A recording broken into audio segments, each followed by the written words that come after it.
然而，楚风刚刚抓住那水珠，便有肉眼可见的雷霆自楚风掌心涌现，随后遍布楚风的全身。那雷霆如万千刀刃一般，在楚风的身上来回穿梭。因为疼痛难忍，楚风竟难以站稳，很快便失去重心，倒在地上之后，由于太过疼痛，楚风也是连连翻滚。看到楚风的反应后，殷庄红的眼中则是涌现出一抹怀疑。他并不相信楚风，甚至觉得楚风很可能是装的，就是想骗他知难而退。于是殷庄红也是走向前去，抓住了另外一颗水珠。然而当殷庄红抓住那水珠后，他便知道他错了，楚风并没有欺骗他。此时殷庄红如楚风一样被那雷霆所包裹，紧接着殷庄红也是如同楚风一般难以站稳，倒在了地上。与此同时，他那绝美的脸颊也是变得扭曲狰狞，可以看得出来他非常的痛苦。这种情况竟然持续了好一会之后才开始好转。好转之后，楚风和殷庄红都是变得极为虚弱，大口大口的喘着气。殷庄红抬起头来，再度看向那守护着死神之刃的阵法，在他那向来冷漠的眼眸之中，竟涌现出了恐惧之色。不是殷庄红懦弱，而是刚刚的痛楚太过记忆犹新，那是他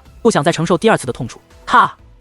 可谁曾想，就在这时，楚风不仅站起身来，并且还向那阵法走去。你疯了！眼见楚风还没有放弃，殷庄红开口说道。他满面惊讶，因为他亲身感受过那阵法的力量，只是一滴水珠都差点将他折磨得快要崩溃，更何况是将整个人都浸泡在那阵法之中，那将是何等的可怕，将承受何等的折磨。殷庄红想一想都会身体颤抖，为此而感到深深的恐惧。可是这种情况下，楚风竟然还要选择进入，这不是疯了又是什么？这件兵刃我必须拿到。楚风说道。你进去可能不会死，但一定会疯，你想清楚，为了一件兵器，你值不值？殷庄红说道。听得此话，楚风则是回过头来看着此刻的楚风。殷庄红愣住了，因为他发现楚风的脸上竟然挂着淡淡的笑容。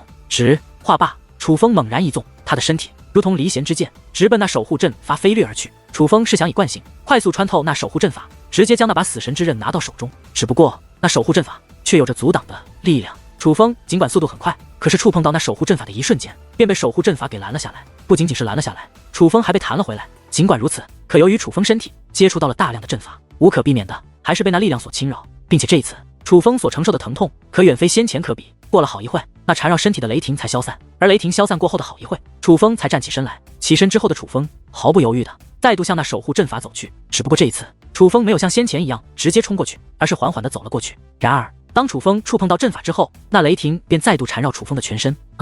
与此同时，极为痛苦的声音也是自楚风的口中发出。此时能够看到楚风他浑身上下都被雷霆缠绕，他疼痛的身体都在剧烈的颤抖。可是楚风这一次不仅硬生生的稳住了脚步，并没有像之前一样倒在地上，甚至楚风还咬紧了牙关，连痛苦的哀嚎都从他口中消失了。就这样，楚风开始缓慢的移动脚步，向那阵法之内缓缓行去。怎么会这样？难道说那阵法的力量没有想象中那么恐怖？见此一幕，殷庄红也是赶忙起身，随后如同楚风一样来到那守护阵法之前，开始试探性的向那守护阵法走去。他是真的很喜欢这把死神之刃，不想错过这件兵器。然而触碰到那守护阵法之后，殷庄红却立刻瘫倒在地，那痛苦再度袭来，让他难以承受，赶忙离开了守护阵法，并且还是硬生生的爬出来的。爬出来之后，殷庄红已是满身的冷汗，尽管雷霆已经从他的身上消失，可他的身体却在剧烈的颤抖着。再度看向那守护阵法，他的脸上竟然布满了后怕之色。亲身体验之后，他才知道并不是那守护阵法的力量减弱了，相反，那守护阵法的力量越来越恐怖。可是楚风居然硬生生的坚持了下来，他是怎么做到的？这个家伙何等的意志！殷庄红再度看向楚风，发现楚风他竟然仍在那阵法之内缓步的前行着的楚风，殷庄红的眼中满是惊叹的同时，竟涌现出了敬佩之色。殷庄红并未离开，而是就这样眼睁睁的看着楚风承受着阵法的力量，一点一点的靠近那死神之刃。随着时间的流逝，殷庄红看向楚风的目光也是越来越复杂。正是亲身感受过那阵法的恐怖，殷庄红才更加明白楚风能够在那样的阵法内前行是一件多么难的事。终于，楚风来到了死神之刃的近前，并且探出手去抓住了死神之刃。当楚风触碰到神之刃的那一刻，那阵法便立刻消散开来，而楚风也是扑通一声倒在了地上。只不过此时的楚风却已是面目全非，楚风皮开肉绽，整个人就像被无数刀子捅遍了全身，血肉模糊的同时，又有一股烧焦的味道自他身体传来，并且倒地之后，楚风居然就没有再站起来。你没事吧？见状，殷庄红开口玩道，而楚风却依旧并未回答。于是殷庄红走到楚风身前，这才发现此刻的楚风虽然睁着双眼，可却已经失去了意识。原来早就失去了意识，居然在失去意识的情况下还能前行，还能拿到这把死神之刃，是下意识的举动吗？这个家伙到底是有多想拿到这把死神之刃？看着这样的楚风，殷庄红的内心足以用惊骇来形容。此时殷庄红再度看向了那把死神之刃，楚风尽管已经昏死过去，可是手掌却紧紧地抓着死神之刃，就好像生怕被人抢走一样。看来你与你的戒灵有着非同一般的感情。看着此时的楚风，殷庄红眼中那复杂的目光越来越浓。楚风因难以承受那阵法带来的痛楚，陷入了昏迷。过了好久之后，楚风才渐渐苏醒过来。楚风苏醒之后，便感觉难以忍受的痛苦席卷全身，尤其是脑袋，简直就像是要炸裂一般。过了好一会，那疼痛感才开始渐渐减退，而楚风也是渐渐缓过神来。而当楚风发现死神之刃在自己的手中之后，就连自己也很惊讶，居然拿到了。楚风仔细打量，发现这的确是那把死神之刃。楚风狂喜万分，因为他明明在还未靠近死神之刃的时候，就已经昏迷了过去。他本来以为自己失败了，不曾想此时死神之刃居然在自己手中，并且是如假包换的死神之刃将他握在手中。尽管自己无法使用，更无法发挥出这死神之刃的威力，但楚风能够感受到这把冰刃的厉害。你是要送给很重要的人吧？忽然一道声音自楚风身后响起，回头观望是殷庄红。此刻的殷庄红脸色惨败，气息也很弱，看得出来他也是负了极重的伤。可是他的手中却握着一把金色的长剑，那正是黄明剑。你成功了，楚风说道。你都拿到了死神之刃，我若拿不到这黄明剑，岂不是白来了？殷庄红说这话的时候，嘴角竟然还扬起了一抹淡淡的笑容。楚风有些意外，这还是楚风见到殷庄红之后第一次看他笑。原来你也会笑。楚风笑眯眯地说道。听得此话，殷庄红才意识到了自己居然对楚风笑了，于是他赶忙收起了自己的笑容，再度变得冷漠冰霜。干嘛呀？笑起来明明那么好看，为何非要板着脸呢？楚风说道。起来吧，你已经昏迷了10日，我们该离开了。殷庄红说道。10日？我居然昏迷了这么久？楚风很是诧异，而殷庄红并未理会楚风，他已经转过身去，走到了楼梯那里。等一下，这把死神之刃真的是我自己拿到的？楚风问道。他有些疑惑，因为他并不确定这死神之刃是不是他自己拿到的。当然是你自己，否则怎么会在你手中？说起来，我真的很好奇，为何你都失去了意识，却还能在那守护阵法内前行，并且拿到了这把死神之刃？殷庄红一脸凝重地看着楚风。你是说我是在失去意识的情况下拿到的这把死神之刃？楚风自己都感到骇然听闻。所以你的那只戒灵与你的关系定然很不寻常吧？殷庄红问道。他真的很好奇，是怎样一只戒灵能让楚风做到这一步，也不知该怎么说。总之他对我很重要。楚风说道。我懂了，我们走吧。殷庄红说完此话便向外走去，而楚风也是站起身来，跟着殷庄红向下走去。向下走的过程，楚风发现那些其他兵刃都被一层强大的结界守护住了，那结界根本无法破解。之所以会有这样的变化，想必是怕楚风他们拿到了一件心仪的兵器后再去拿其他兵器而准备的结界。这倒也是充分的说明了第一层的警告不是骗人的，进入这里还真的只能拿到一件兵刃，给你。然而当楚风和殷庄红来到第一层的时候，殷庄红却是忽然抬起手来，递给了楚风一块令牌，上面写着红衣圣教4个字。你是邀请我去做客？楚风问道。我师尊说这是一种礼貌。殷庄红说道。难得你这么有礼貌。楚风笑道。不要算了。殷庄红说话间便准备将那令牌抽回去。要啊，怎么能不要？我可是很有礼貌的人。楚风笑着说道，且接过殷庄红那令牌的同时，却自乾坤袋取出了一个处世天族的令牌，递给了殷庄红。看着楚风递过来的令牌，殷庄红起初有些犹豫，但最终还是接过了那令牌。而接过令牌之后，殷庄红便走了出去。见状，楚风也是跟了出去。虽然进入藏兵通天塔的时候有攻杀大阵要闯，可是离开的时候却是相当的平静。而当楚风和殷庄红走出藏兵通天塔的范围之后，孔田慧等众小辈便一拥而上，将楚风和殷庄红团团围住。楚风兄弟，殷姑娘，你们的脸色怎么这么难看啊？不对，你们这气息怎么也这么虚弱？你们是受伤了吗？人们最关心的乃是楚风和殷庄红的身体状况，毕竟此时他们二人都很虚弱，尤其是楚风，那脸色煞白，就跟死人一样，那可不是简单的皮外伤，他们2个人都是灵魂受创，否则不会这般。没事，楚风笑着说道。都这样了还说没事？2位小友，将这颗丹药服下，会缓解你们的伤势。守剑大人取出2颗丹药，递给了楚风2人。与此同时，孔慈、龙宁、仙云，甚至无名元志等人而已都取出疗伤丹药，递给了楚风和殷庄红。那可都是价值不菲的丹药。北洋洛，把你那颗铸魂丹给我。南宫一凡对北洋洛说道。听得此话，北洋洛脸色变得难看起来。那铸魂丹可是一颗极为珍贵的丹药，是他爷爷花了大价钱卖给他，让他关键时刻保命用的。给我。南宫一凡的目光变得冷冽起来，他根本就不是有求于人的样子，更像是一个不可抗拒的命令。然而北洋洛还偏偏不敢违抗他的命令，将那颗珍贵的铸魂丹取了出来，递给了南宫一凡。拿到铸魂丹的南宫一凡便向殷庄红走去，想将这颗丹药送给殷庄红，让他疗伤。楚风兄弟，那你们在藏兵通天塔内得到了什么兵刃？你们2个的手里怎么各自握着对方宗门的令牌啊？孔田慧本来是想看看楚风和殷庄红得到了什么兵刃，可看向2人的手的时候，才发现他们的手中没有兵刃，反而皆是握着一块令牌，而那令牌还是各自所在势力的邀请令牌，这让孔田慧也是吃了一惊。我去，还真是啊！下一刻，在场的其他人也都是发现了这件事，一时之间，众人都是惊呼起来。而此时，就连楚风和殷庄红也是吓了一跳，直到此时，他们才反应过来，原来是刚刚楚风和殷庄红彼此接过令牌之后，便急着走出通天塔，忘记将这令牌收了起来。此时反应过来之后，殷庄红赶忙将令牌收了起来，而楚风也是将他手中的收了起来。可是为时已晚，都已经被大家看到了，尤其是南宫一凡。当他看到这一幕后，原本面带欣喜的他，则是如同石化一般愣在了那里。那一幕落到旁人眼中，只是惊讶、好奇和觉得有趣。可是落到南宫一凡的眼中，可就是满眼的嫉妒与愤怒。他认识殷庄红这么久，殷庄红都没有给过他可以进入红衣圣教的邀请令牌，可是楚风居然得到了，并且殷庄红还收下了楚风赠予他的邀请令牌，这已经充分说明了两个人的关系很不简单，至少要比他和殷庄红的关系要好。这让一心讨好殷庄红的南宫一凡极为愤怒，这该不会是定情信物吧？可就在这时，孔田惠那渐渐的声音却是随之响起，紧随其后，祖武星域的那些小辈也是开始纷纷起哄。最重要的是，面对众人的玩笑，殷庄红这一次居然没有发怒，这让本就不爽的南宫一凡更加生气了。一声闷响传来，盛怒的南宫一凡竟将手中的铸魂丹捏成了粉碎。一凡，你这……看到这一幕，北洋洛简直心疼的都要哭了出来。可是南宫一凡却根本不理北洋洛，而是用那充满杀意的目光看了一眼楚风之后，大袖一挥，居然向外航去。他居然选择离开，而没有等待殷庄红。看到这一幕，诸天星域的小辈们便知道南宫一凡这一次是真的生气了。于是诸天星域的其他小辈也是不敢停留，而是跟着南宫一凡离开了这神兵山庄。至于楚风，本就因为承受了那守护阵法的力量，身体很是虚弱，再加上守剑大人和孔田惠等人的盛情邀请，楚风便决定在神兵山庄逗留了几日。而殷庄红则是在当日便离去了。逗留的这些时日，楚风除了养伤之外，几乎一直和孔田惠等人聚在一起。楚风传授他们控制奇力的秘诀，还探讨武技的修炼。这些日子倒也算是无忧无虑，颇为开心。可是，在楚风留在此处第5天，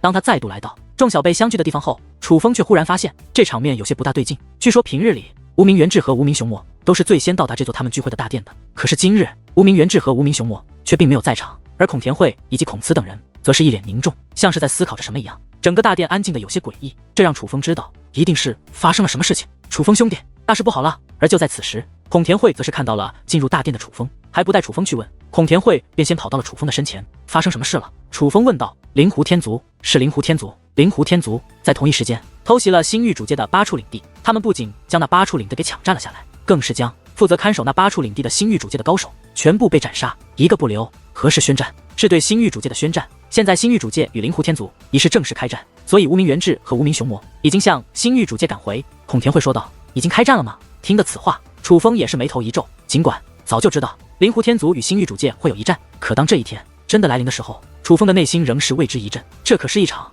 祖武星域未来霸主的争夺战，是一场会影响祖武星域未来走势的战争。这场战争开始之后，祖武星域的任何势力都是难以脱身，注定要被卷入这场巨大的毁灭漩涡之中。而到底哪些势力能活下来，哪些势力会毁灭，现在根本就看不清形势，唯有那毁灭的漩涡消散之后，才会知道结果。诸位，今日我便要告辞了。忽然楚风抱拳说道。楚风，你现在就要走吗？可是你的伤还没有完全恢复吧？孔慈等人关切地问道。灵狐天族与星域主界开战，整个祖武星域怕是都会遭受牵连，这个时候我必须回到我族之内才行。楚风说道。就算你要回去，也要等到伤势痊愈吧。孔慈说道。我已经无碍了。楚风说道。无碍什么啊？你的脸色还是苍白着呢。龙宁也是说道。与此同时，几乎在场的其他小辈都在对楚风进行劝解，希望楚风能够多留一些时日。可谁曾想，忽然之间，一个不一样的声音却是忽然响起。楚风公子说的对，祖武星域的其他势力与我们3城不同，我们3城始终置身事外，无论是灵狐天族还是星域主界都不会轻易招惹我们，但其他势力则是不然。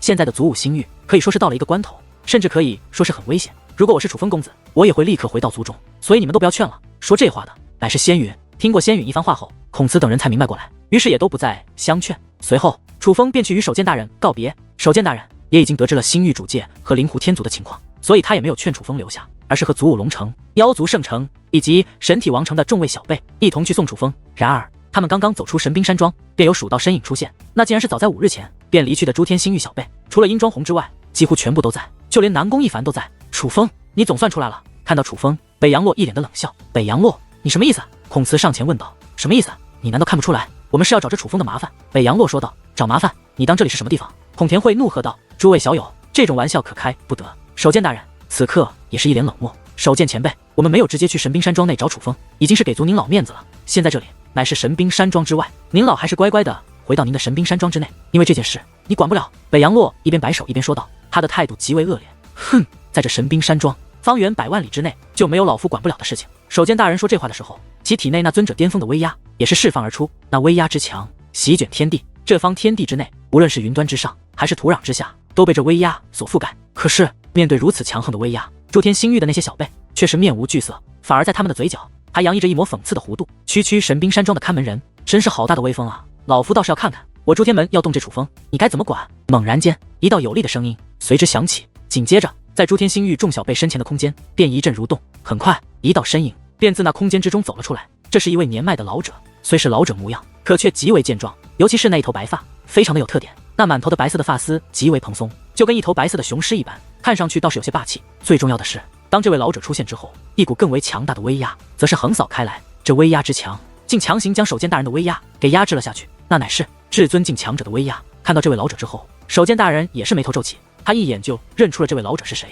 这位老者乃是那北洋洛的爷爷，名为北洋渡川，同时他也是诸天上界诸天门的太上长老之一，货真价实的至尊境强者。北洋渡川，小辈之间的摩擦，你身为老一辈的插手，就不怕被人耻笑吗？守剑大人问道。耻笑？这个小子以卑鄙手段胜过我宗的南宫一番，他都不怕遭人耻笑，老夫又为何怕遭人耻笑？那北洋渡川冷笑道。卑鄙手段？楚风小有胜的光明磊落，我们在场的人都看到了，何来卑鄙手段一说？守剑大人说道。你们乃一丘之貉，你们说的话，老夫会信？那北洋渡川一脸的不屑，就宛如守剑大人是在说谎一样。听得此话，守剑大人气得连话都说不出来了。他很明白，对方就是要找楚风的麻烦，他们都是借口来找这个麻烦，自己怎么解释都是没用。不过你放心，我终究是长辈，也不会太过难为这个小子。北洋渡川说完此话，便看向楚风，很是随意的说道：小子，老夫也不是不讲理的人，你卑鄙无耻不要脸，老夫自然不会学你那般。这样，你给南宫一凡以及我诸天星域小辈道歉，然后自废修为，这件事就算了。然而听得此话，祖武星域的众人则是目光大变，再度看向楚风，眼中充满了担忧之色。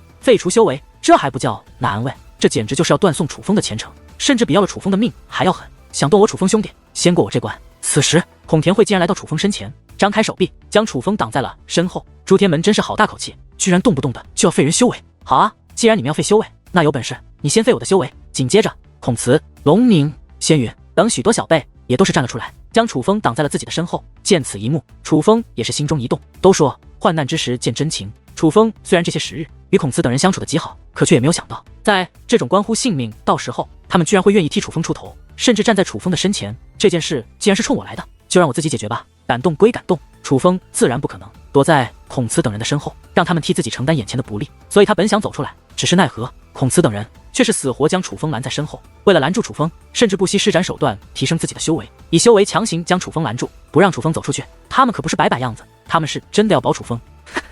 见此一幕，北洋渡川则是一阵大笑，随后他的面容忽然变得冰冷。一群小鬼也敢与老夫作对？紧接着，那充斥天地间的威压忽然变强，化作劲风横扫而去，而那些挡在楚风身前的小辈都如同落叶一般被吹散开来，唯有楚风还站在原地。此时，就连祖武星域的小辈也是眉头紧皱。虽然都是出自名门，可他们其实与星域主界的无名元志以及这诸天门的小辈不一样。无名元志和无名雄魔以及诸天门的这些小辈出门在外，都是有至尊境高手保护的，但是他们却没有这样的高手保护，平日里也没有人会得罪他们三成的人，所以他们都是独来独往，倒也是习以为常了。不过眼下的情况却让他们非常的难受，他们第一次希望他们的势力之中也有至尊境的高手保护他们，若是有至尊境高手保护他们，他们就不会落到此刻的境地。他们真的是很想保护楚风，只不过却是有心无力，因为眼下在北洋渡川那强大的威压之下，他们连动都动不了，如同一根根钉子一样被钉在了半空之上。这样的他们自身难保，何谈保护楚风？小子，你是自己动手，还是老夫亲自动手？此时，那北洋渡川也是将目光看向楚风，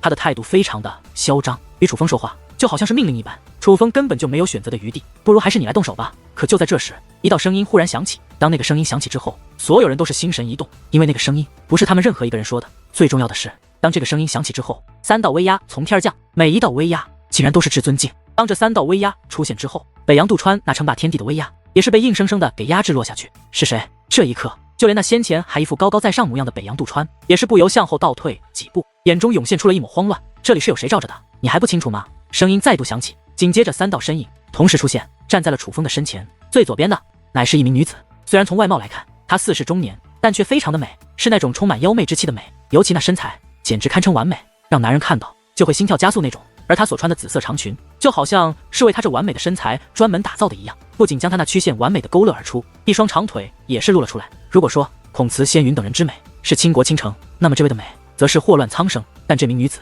可不只是美这么简单，她的气息非常的强，乃是至尊境。至于右边那位，是一位中年男子，身材本就壮硕，再加上那一袭金色铠甲，宛如一名战神，威风凛凛，霸气非常。他同样是一名至尊境的高手。至于中间这位，与左右两边的相比，则是显得太过寻常。这是一个看上去有些邋遢的男子，目光无神，还留着邋遢的胡须，穿着朴素的布衣，甚至脚上穿的还是草鞋，那腿上还有泥巴，就好像是刚刚从农田干活出来的农民一样。可是他站在这里，却没有人敢轻视于他。那女子乃妖族圣城的城主仙玉影，那身披金甲之人则是神体王城城主孔善武。至于中间那位，便是祖武龙城城主龙道之。城主大人见到这3位城主，3城的众小辈们就像是找到了依靠一样，赶忙来到了这3位城主的身后，并且一脸委屈的开始控诉北洋杜川对他们的所作所为。北洋杜川，你真是胆子越来越大了，居然都敢动我3城的人了。妖族圣城城主仙玉影满眼怒色的说道：“我看你是不想带着你诸天门的这些小辈回去了吧？”相比于妖族圣城城主，神体王城城主在说话的时候，干脆加强了自己的威压。此时，就连那北洋杜川的脸色都是变得难看，而如南宫一凡那些小辈，脸上更是露出了痛苦之色。误会，这是误会，我怎会以大欺小？不过是吓唬一下那楚风罢了。先前还很是嚣张的北洋杜川，此刻竟然一脸怂相。误会，我看你是觉得我祖武星域的人很好欺负吧？祖武龙城城主说道：“不敢，不敢，我诸天星域向来与祖武星域交好，岂会有这样的想法？”北洋杜川解释道：“我也不难为你，向楚风小友道歉，这件事也就罢了。”祖武龙城城主说道：“楚风小友，先前老夫真的不是想对你出手，我就是开个玩笑，你别介意，千万别介意。”北洋杜川二话不说，竟真的向楚风赔礼道歉。这可不是北洋杜川胆小怕事，而是祖武龙城城主的目光太过凶悍，连他都是极为的忌惮。行了，来者是客，今日就当你是个玩笑，不过这种玩笑切莫再开，否则我3城可就要到你诸天门去拜访一下了。祖武龙城城主说道。龙城主说笑了。北洋杜川尴尬的苦笑道：“别废话了，赶紧滚吧。”相比于祖武龙城城主，那神体王城城主更为直接，竟然直接骂人。此时北洋杜川的脸色也很不好看，不管怎么说，他都是诸天门的太上长老，居然当着自己宗门小辈的面被人如此侮辱，可是他也没办法，人在屋檐下不得不低头。尽管内心再为不爽，可此时却也不敢发作，不仅不敢发作，还要对着这3位城主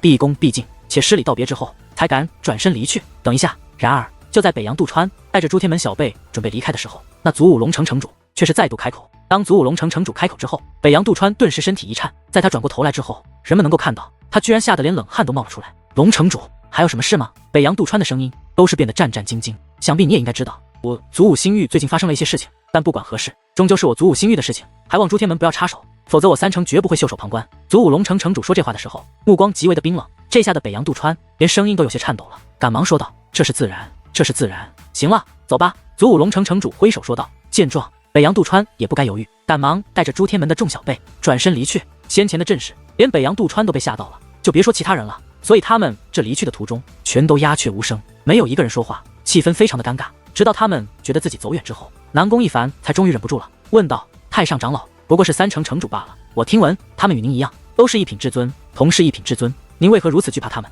这也未免太丢我诸天门的脸面。”南宫一凡，你注意你的言辞，老夫今日丢脸，还不是因为你败给了那楚风，老夫是替你强出头，才会陷入如此尴尬境地，否则岂会如此？北洋杜川怒声问道，声音虽然不是响亮，但却极为的刺耳。不仅声音刺耳，他的脸色更是吓人，目光血红，面容狰狞，那个模样就跟要吃人一样。先前被3城城主压制，他内心本就充满怒火，这个时候南宫一凡还敢问这种让他不爽的问题，自然而然的，他便将压在心底的怒火全都撒到了南宫一凡的身上。南宫一凡向来霸道，同门小辈他都不放在眼里，可是面对眼前的这位，他也是不敢太过放肆。不管怎么说，眼前这位终究是他诸天门的太上长老，见太上长老动怒，他也是不敢言语了。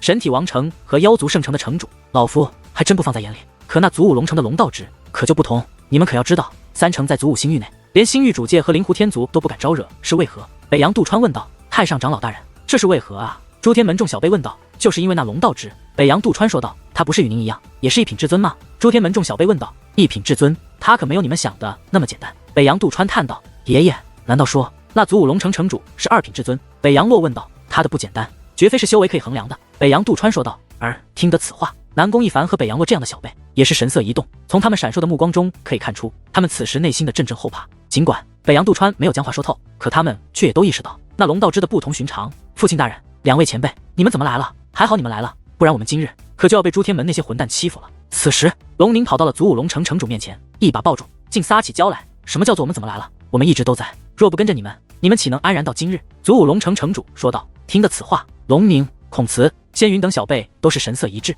直到此时他们才反应过来，搞了半天他们出门在外，并非没有人保护，他们的城主大人竟也一直在暗中保护着他们。城主大人，真是想不到，原来你对我们这么好。反应过来的众小辈一脸的感动，如孔慈、龙宁等人更是紧紧地抱住了各自的父亲，如龙宁一样撒起娇来。好了好了，别撒娇了。祖武龙城城主笑着将身边的那些小辈推开，随后走到了楚风面前。楚风小友，有一件事要告诉你，你可要有心理准备。祖武龙城城主说这话的时候，不仅一脸凝重，眼中竟然还有着一抹忧伤。父亲，可是灵狐天族向星域主界宣战一事，这件事我们已经知道了。龙宁说道。不是。祖武龙城城主摇了摇头。城主大人，敢问是何事？楚风问道。他从祖武龙城城主的表情就已经猜出这件事应该是与自己有着绝对的关联。祖武下界，你处世天族那禁地的结界消失了，有人进去了，而进去之后，在那里面看到了2具尸体，其中一个是你父亲的。祖武龙城城主说道。什么？祖武下界禁地之内尸体？听闻此话，在场的所有小辈，包括守剑大人，都是不淡定了。父亲大人，您说的那可是楚轩辕前辈？龙宁问道。可以证实，那的确就是楚轩辕。祖武龙城城主说道。听得此话，众人都愣住了。楚轩辕死了，这可绝对是一件大事，是天大的事。但震惊之后，众小辈却也纷纷将目光投向了楚风，眼中充满了关切与担心。楚轩辕，那可是祖武星域的传奇，楚轩辕死了，是整个祖武星域的损失。就连他们得知楚轩辕的死讯，都或多或少的有些难受，就更别提楚风了。不过人们却发现，得知楚轩辕死后，楚风的脸上并没有太多痛苦之色，反而是一脸的凝重，似乎像在思考着什么。楚风的确是在思考，他是在思考自己的父亲明明已经离开祖武星域，为何会忽然有尸体留下，并且那封锁祖武下界的结界如此强横，怎么会忽然消散？消散之后又留下尸体，2具尸体，一个是自己的父亲楚轩辕，那么另外一具应该就是城主大人。那另外一具尸体可是老猿猴前辈的？楚风问道。正是当年与你父亲一同回到祖武星域的那只老猿猴。祖武龙城城主说道。听得此话，楚风确定了一件事，那根本就不是他的父亲和老猿猴，是假象，是他父亲故意做的局。至于他的父亲为何要这样做，楚风一时之间还想不到原因。楚风，你父亲成名之时年纪比你还小，年轻气盛，又行侠仗义，虽然纵横祖武星域没几年，但确实是得罪了不少人，而你无形间其实也是得罪了不少人，无论是你父亲的仇人，还是你自己得罪的仇人，他们都不会善罢甘休。之前那些人不敢动你，无非是忌惮你的父亲，可是现在你父亲不在了，你的境地可就非常的危险。祖武龙城城主对楚风说道。听得此话，楚风恍然大悟，之前楚风还不明白他父亲为何这样做，现在他明白了，考验，这是他父亲对他的考验。就如同祖武龙城城主所说，哪怕楚风的父亲被关押了起来，可是毕竟威名仍在，那些见识过他父亲手段的人，对他的父亲仍然有着深深的忌惮。而楚风9龙上界一战，其实不仅得罪了灵狐天族，还得罪了蛋台天族，可他们偏偏不敢动自己，怕的自然不是楚风，而是他的父亲。但是就如同祖武龙城城主所说，他的父亲不在了，那么那些人就不再有所忌惮。现在楚风的境地的确很是危险，我的父亲大人，你一定是在当初离开的时候便设下了这个局吧？楚风内心叹道，同时也对自己有些失望。楚风知道他父亲早就离开了，所以一定是离开之前便设计好了这样一切，而这一切之所以会在这个时候浮现给世人，那就是他的父亲算好了时间，他父亲算好了到这个时间楚风会拥有自保的能力，能保护好自己，所以才让这样做，为的就是让楚风真正的去面对祖武星域的凶险。可是楚风自己却很清楚，他现在其实并没有准备好，正因为自己还没有对抗祖武星域那些凶险的能力，楚风才觉得他没有达到自己父亲的预期，觉得是他辜负了他父亲的期望，所以楚风的表情开始变得难过。楚风兄弟，人死不能复生，节哀顺变啊！见楚风忽然一脸的痛苦，不明真相的孔田慧还以为楚风是因为楚轩辕的死而难过，赶忙上前安抚。楚风哥哥，你不要太难过了，若是轩辕叔叔还在的话，他也不希望看到你这样。楚风，你要坚强一点。紧接着龙宁和孔慈也是上前安慰起楚风，这倒是让楚风哭笑不得。他明明是因为觉得自己辜负了自己父亲的期望才面露痛苦，结果却被误以为是因为父亲的死才难过的。然而楚风偏偏又不能告诉他们，他的父亲没有死。前辈，楚轩辕前辈，他好端端的怎么就忽然去世了？仙允对祖武龙城城主问道。而仙允这句话也是问到了点子上，此时所有人都看向了祖武龙城城主，他们也想知道，好端端的为何楚轩辕忽然就死了？我听闻似乎是与修炼有关，修炼失控，走火入魔，最终造成了不幸。祖武龙城城主说道。竟然是这样！听得此话，众小辈更加痛心了。尽管他们都没有见过楚轩辕，可是楚轩辕在祖武星域的名气实在太大，尤其是那些见过楚轩辕的老一辈，都对楚轩辕盛赞有加。这导致尽管这些小辈对楚氏天族不屑一顾，可是对楚轩辕却都是敬重的很，甚至许多小辈还是楚轩辕为偶像。所以得知楚轩辕去世的消息后，他们也都是非常的痛苦。走火入魔吗？我说老爹，你还真是有一手啊。不过相比于他人，楚风却是更加佩服自己的父亲了。楚风都还不知道自己父亲死的消息，祖武龙城便知道了，并且看祖武龙城城主的样子，似乎很多人都已经知道了这件事。这也就代表着，其实除了楚氏天族外，一直有人暗中观察着那关押他父亲的地方。想必他父亲所布置的那强大的封锁阵法，也早就被人发现了。那阵法除了楚风，应该没人能够破得开。那些人应该也都从那封锁阵法的强横而意识到了，楚轩辕的实力没有减退，反而是增强了。想必这也是他们忌惮楚轩辕的原因。但是为何会忽然出现封锁阵法？这是一件值得深思的事。现在他的父亲和老猿猴都死了，并且还是因修炼不慎而死，这便可以很好的解释了一切。布置那封锁阵法，为的就是闭关修炼，而后因修炼不慎导致不幸发生，阵法自然的也就解除了，一切也就都解释得通了。楚风，我知道你很难过，其实对于这件事，我们所有人都很痛心，但现在可不是该深陷痛楚的时候。你要知道，现在不仅你的境地危险，你楚氏天族也有危险。若是愿意的话，我祖武龙城可做你楚氏天族的庇护之地。祖武龙城城主对楚风说道：“前辈，您所言当真？”听得此话，楚风内心大喜，因为我三成不插手祖武星域之事的缘故，不能派人去守护你楚氏天族。但若是你楚氏天族愿意来到我祖武龙城，便没人会说什么。祖武龙城城主说道：“多谢前辈好意。”此时楚风表面没有太大情绪，可他的内心却是兴奋极了。以楚风如今的手段，若是自保倒是可以的，所以他并不担心自己。其实楚风最担心的就是楚氏天族，毕竟楚风现在的确还没有保护楚氏天族的能力。可假如祖武龙城愿意保护楚氏天族的话，那就再好不过了。毕竟现在的祖武星域，因灵狐天族与星域主界的战争，注定要乱作一团，而三成可以说是唯一的净土。楚风小友，若是你族人愿意，带着他们来到我祖武龙城即可。祖武龙城城主说话间，将一块令牌递给了楚风，那是祖武龙城的邀请令。这件事关系重大，晚辈无法做主，还需回到族内与族长大人商量。不过还是感谢城主大人的好意。楚风接过令牌后说道，又对祖武龙城城主施以大礼，谢就免了。楚风小友，快去快回吧，否则你父亲之死这个消息传开，你楚氏天族真的很危险。祖武龙城城主说道，多谢前辈提醒，眼下情况的确不妙。楚风在道谢告别之后，便离开此地，向楚氏天族赶去。在楚风离开之后，那些小辈们则是再度回到了神兵山庄之内。至于仙玉影、孔善武以及龙道之这三位城主，他们并没有继续留在神兵山庄，也没有回到他们各自的领地，他们三位居然在暗中跟随着楚风。其实自打楚风和孔田慧来到这神兵山庄，这三位城主就一直在暗中监视着楚风。除了楚风进入了他们无法进入的地方之外，楚风的一举一动都在他们的视线之内。而因为实力相差悬殊，哪怕楚风是圣袍界灵师，却也没有丝毫的察觉。龙城主，你说那楚轩辕是真的死了吗？怎么总觉得这件事有所蹊跷？途中，妖族圣城城主很是好奇的道，在他那妩媚而迷人眼中充斥着两个字：猜疑。死者未大，这种事情不管真假，还是莫要猜测了吧。神体王城城主说道，孔兄此言在理。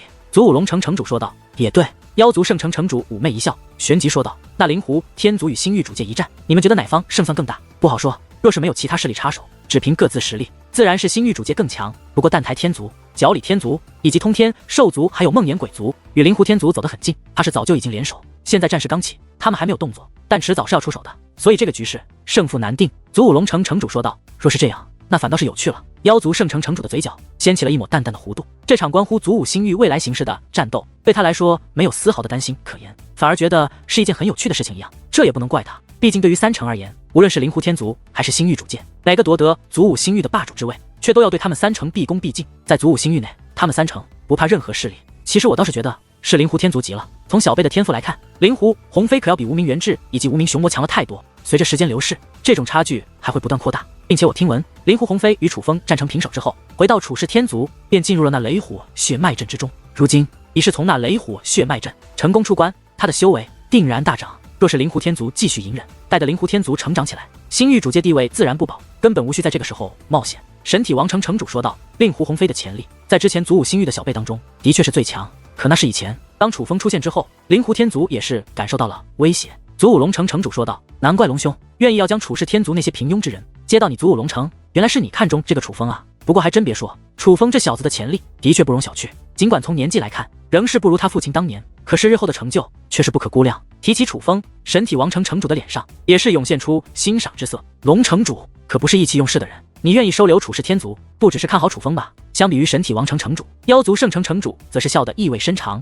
听得此话，神体王城城主看向祖武龙城城主的目光也是有所变化。面对两位那好奇的目光，祖武龙城城主也是淡淡一笑，说道，此子有大用，有何用？神体王城城主问道。妖族圣城城主也仍旧用那好奇的目光看着祖武龙城城主。然而这次面对好奇的二人，祖武龙城城主却是意味深长的一笑，并未回答，居然还卖起了关子。若是这样，我们可不与你同行了。若要暗中保护着楚风，你还是自己去吧。妖族圣城城主说道。谁说我是要保护这楚风？我若要保护他，大可以直接与他同行，光明正大的保护他，又何必在暗中跟随？祖武龙城城主说道。我说龙兄，那你这到底是要做什么？还非要拉着我们两个陪你一起？神体王城城主问道。你刚刚也说听闻灵狐鸿飞从那血脉大阵内出关，修为大涨。令狐鸿飞什么性格？当日在九龙上剑，在楚风的手中吃了大亏，他岂能咽得下这口气？如今修为大涨，他自然是要找楚风麻烦的。祖武龙城城主说道。你的意思是灵狐鸿飞会前往楚氏天族去挑战楚风？妖族圣城城主说道。正是如此。祖武龙城城主说道。若是这样，那还真的要去看看，毕竟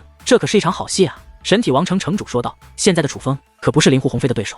祖武龙城城主说道。对啊，楚风虽然修为也有所增长，但可能不如灵狐鸿飞。这样说来，那楚风不是死定了？妖族圣城城主说道。那可不一定。祖武龙城城主说道。莫非你知道什么？妖族圣城城主问道。然而祖武龙城城主则是又笑了笑，并未回答。你这家伙又卖关子，真是无趣。妖族圣城城主鄙视地看了一眼祖武龙城城主，生活之乐趣便是因为充满未知性以及不确定性，若是什么都知晓了，那才是真的无趣。祖武龙城城主笑眯眯地说道，一切就如同祖武龙城城主所料一般，灵狐天族向星域主界宣战之事很快传开，在祖武星域引起了轩然大波。可是楚轩辕之死也是迅速传开，在祖武星域同样引起了轩然大波。最重要的是，灵狐天族与星域主界开战之时，与楚氏天族没有太大关联，最多也就是战火蔓延，会遭受牵连罢了。但楚轩辕之死却与楚氏天族有着密不可分的关联。那些曾被楚轩辕得罪的人，那些曾因忌惮楚轩辕而不敢报复的人，此时终于可以进行报复，并且他们将这一切的账都算在了楚氏天族的头上。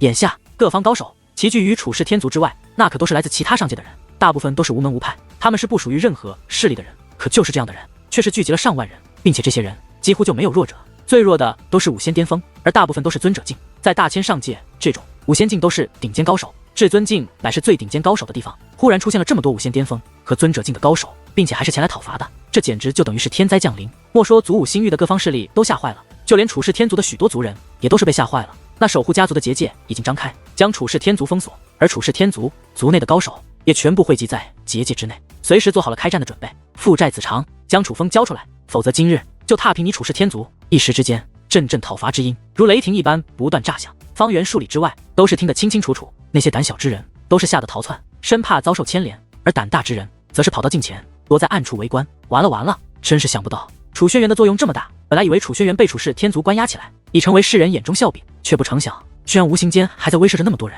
如今楚轩辕一死，这些憎恨楚轩辕和楚氏天族的人都跑了出来，真是想不到居然有这么多高手。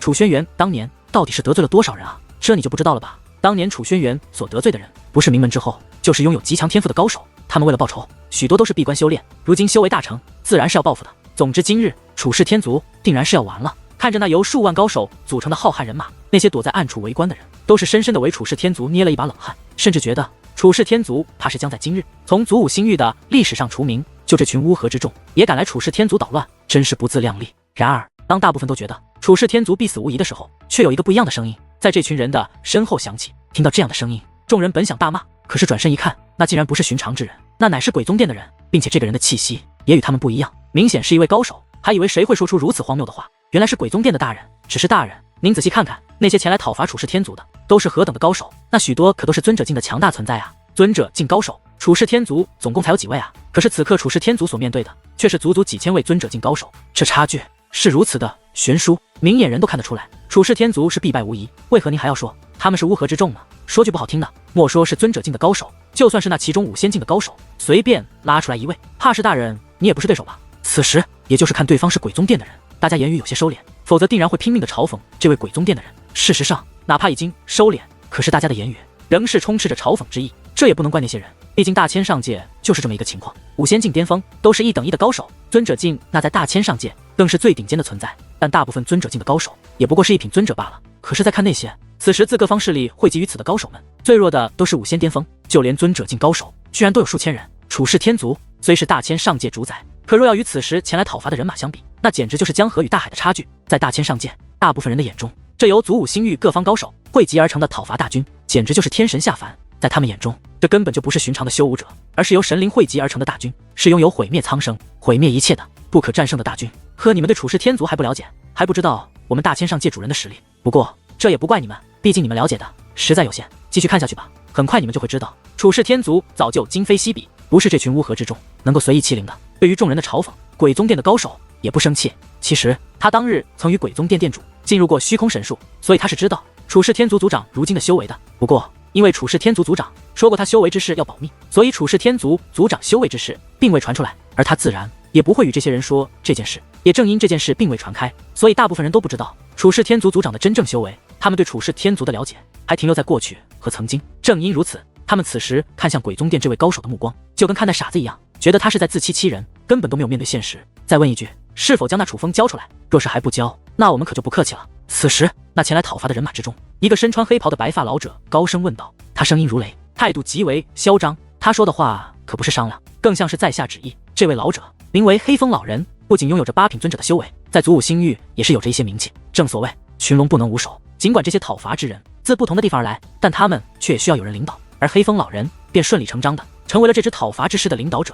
不客气，我倒要看看你们是如何不客气的。不过把丑话说在前面，你们若是现在离去，我楚氏天族还能放你们一马；你们若是真的动了手，可就没有回头路了。楚宣正法高声说道。相比于其他人，面对这些实力强悍的精锐人马，楚宣正法则是毫无惧色。大家看看他的修为，就这样一个废物，我一根手指就能将他捏死。他竟然敢说这样的话，我看他们真的是不见棺材不落泪。兄弟们，既然他们不肯将楚风交出来，那就别怪咱们无情。今日就让他们知道咱们的厉害。兄弟们，给我将这不可一世的废物家族拿下，让他们知道与咱们对抗的下场。杀！那鬼风老人一声令下，紧接着刺耳的杀声便冲天而起。与此同时，那上万的强者的威压也是如无形的飓风一般释放而出，席卷八方。紧接着那些强者或是地上狂奔，或是拔空而起，纷纷向楚氏天族冲杀而去。然而他们还未靠近，那楚氏天族的守护结界竟然忽然消失了。这忽然间发生的一幕，莫说旁人不解，就连那些前来讨伐楚氏天族的人们也是一脸的茫然。可就在下一刻，一股强大的力量竟如浪潮一般自楚氏天族的领地内横扫而出，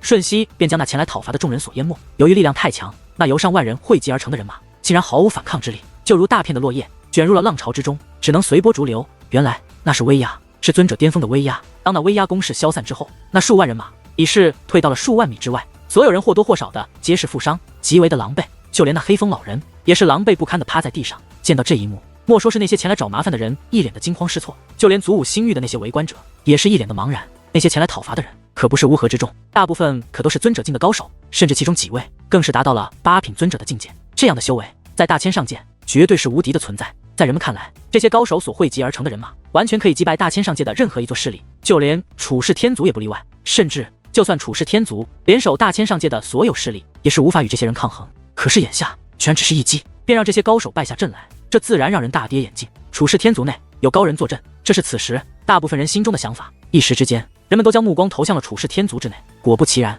一道身影出现在了众人的视线之内，而那强大的尊者巅峰的威压也正是自这位的身上散发而出。天哪，那不是……只是当人们看清那位的模样之后，许多人却是惊讶的张大了嘴巴，简直不敢相信自己的眼睛，因为那位乃是楚氏天族族长。人们感觉难以置信，可是偏偏那尊者巅峰的气息又正是自楚氏天族族长的身上散发而出，这可就让人们想不接受都是不行了。楚氏天族的族长竟然踏入了尊者巅峰。此时在场围观的许多人都满面惊骇，尤其是那些前来讨伐楚氏天族的各方人马，更是吓得瑟瑟发抖，面如死灰。说好的5品尊者呢？说好的不堪一击呢？这与他们所得到的情报可完全不同。大人，您是不是早就知道此事，所以你才说这些家伙不是楚氏天族的对手的？震惊之余，那些先前还羞辱鬼宗殿高手的人再度将目光投向了鬼宗殿的那位高手。此时他们看着这位鬼宗殿的高手，已经不觉得他是傻子，反而觉得他是一位身份超然的高手，眼中满是敬佩之色。其实楚氏天族族长踏入尊者巅峰已是有些时日，只是故意隐瞒，不让人知道罢了。那位鬼宗殿的高手说道，拥有如此修为，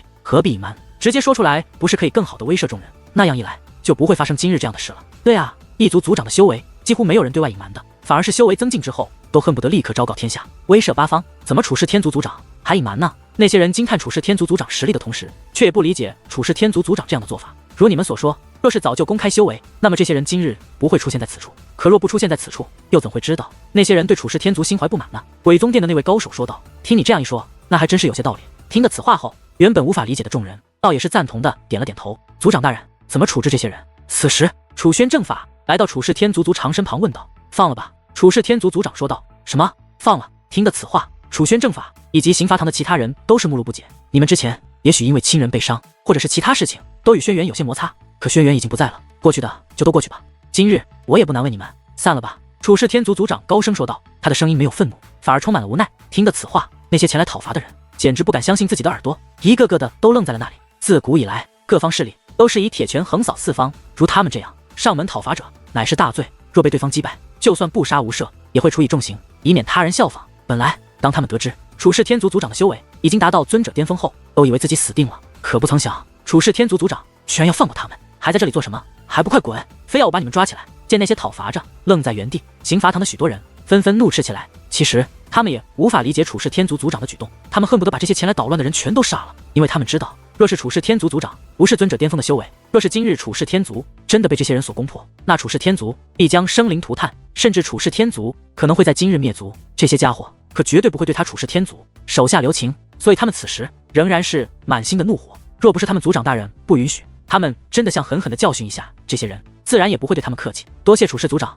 多谢楚氏族长。此时那些讨伐者也不敢久留，而是纷纷狼狈的起身，准备离开此处。楚氏族长真是好大的威风啊！可就在这时，一道声音忽然响起。当这道声音响起之后，就连楚氏天族族长也是脸色大变，因为伴随着那道声音而来的还有8道气息，每一道都是尊者巅峰。紧接着8道身影便凭空而现，他们皆是身穿血色长袍，那长袍不仅血红，竟然还散发着血着浓郁的血腥之气，那乃是由人的鲜血染成的血袍，竟然是他们。看到这8个人，莫说楚氏天族族人以及那些围观者，就连楚氏天族族长也是眉头紧皱。在祖武星域，除了各方庞然大物之外，还有着一个可怕而阴暗的势力。这个势力身披血袍，专门做一些杀人的勾当，而凡是被他们盯上的人，几乎没有一个能够活下来。他们便是祖武星域凶名赫赫的组织，是血堂。